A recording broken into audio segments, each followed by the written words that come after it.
President Ferdinand Marcos Jr. has inaugurated the country's very first lithium battery factory in Tarlac province.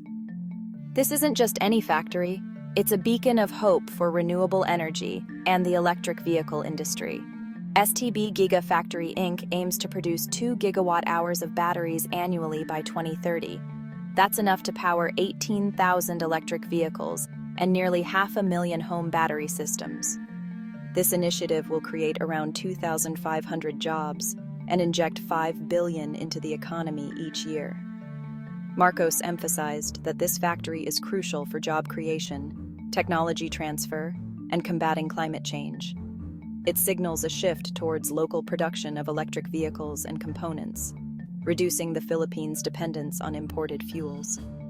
The inauguration was attended by key industry leaders and government officials, highlighting the factory's significance. The factory is expected to boost local businesses and spur community development projects, further enhancing the local economy. With cutting-edge technology and a focus on innovation, the factory will also serve as a hub for research and development in renewable energy. The local community has welcomed this development with open arms, seeing it as a step towards a sustainable and prosperous future.